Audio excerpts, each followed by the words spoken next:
Buka matanya pada hari berikutnya, sinar matahari yang hangat telah memancar dari luar jendela, berubah menjadi sinar cahaya yang menerangi ruangan.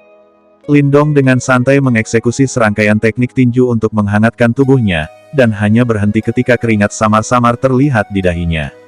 Segera setelah itu, tatapannya beralih ke pintu kamar, ketika tiba-tiba terbuka dengan lembut, sebelum Jiang Sui, yang membawa baskom, perlahan-lahan berjalan masuk. Matanya yang cerah menatap Lindong, rona merah samar melekat di wajahnya yang cantik dan cantik. "Kamu bangun," suara Jiang Sui lembut, saat dia meletakkan baskom air di atas meja.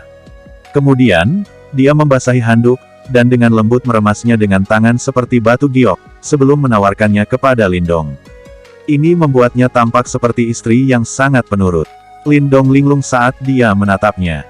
Lagi pula, sejak dia masih muda, dia tidak pernah begitu hati-hati ditunggu oleh seorang wanita cantik seperti itu.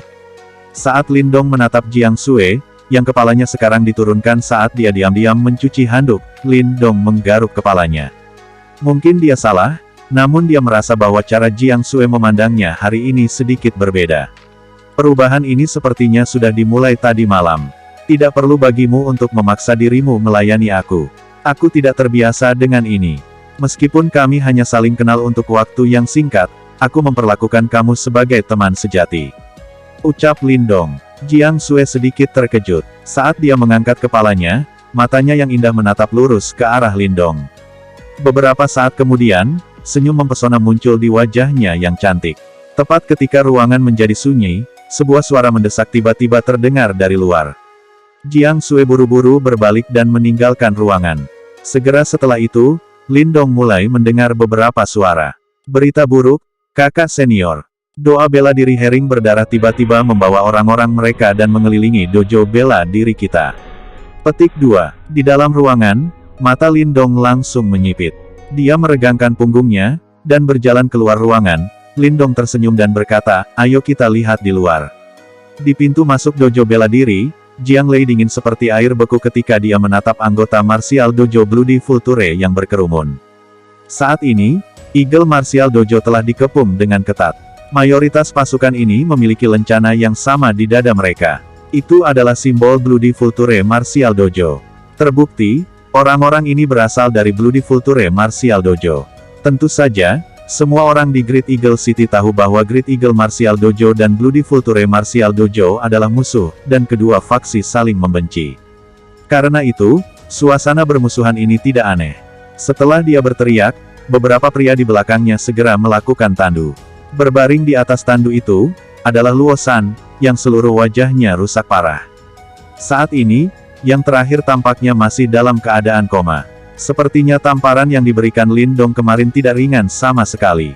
Di depan pasukan Bloody Vulture Martial Dojo, seorang pria parubaya duduk di atas kuda. Sosoknya cukup ramping dan ia mengenakan pakaian tipis.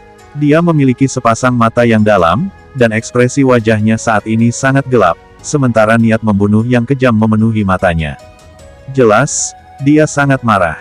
Meskipun mereka mampu mengendalikan diri mereka sendiri, Luo Jiu masih bisa merasakannya.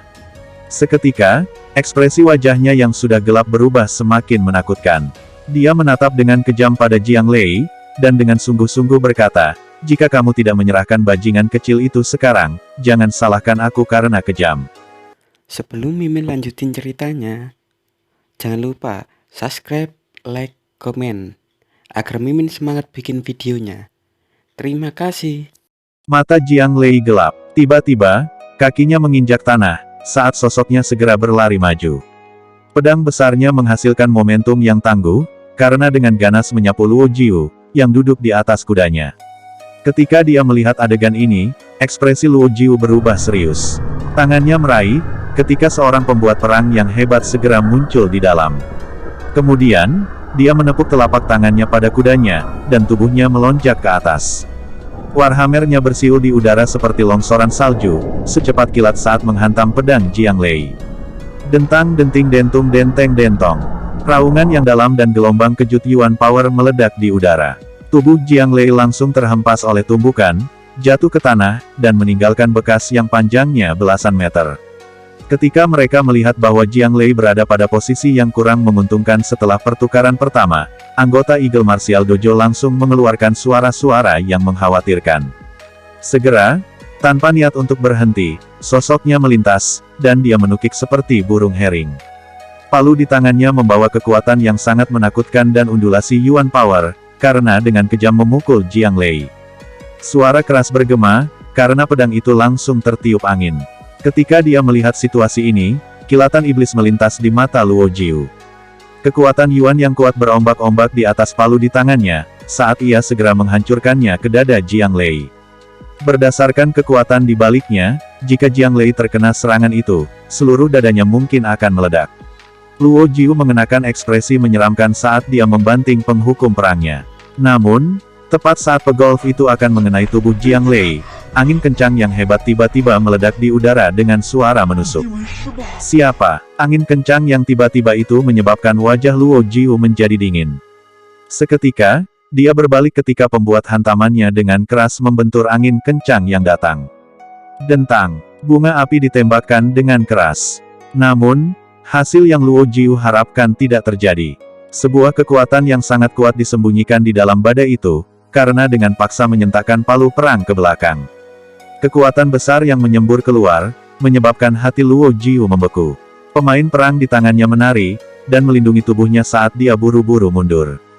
Kemudian, dia mengangkat kepalanya, hanya untuk melihat bahwa sosok muda tanpa sadar muncul di depan Jiang Lei. Sosok ini memegang tombak panjang, dan samar-samar memancarkan aura berbahaya. Bajingan kecil, kamu akhirnya keluar. Ketika dia melihat sosok ini, kilatan mengerikan langsung menyembul di mata Luo Jiu. Jelas, dia tahu bahwa orang di hadapannya adalah orang yang telah mereduksi Luo San menjadi sangat menyesal. Jika kamu pintar, potong tangan yang menghajar putraku. Kalau tidak, aku akan membuatmu menderita sampai kamu memohon kematianmu sendiri. Petik 2. Ketika dia mendengar kebencian dengan suara keras Luo Jiu, senyum dingin muncul di wajah Lindong.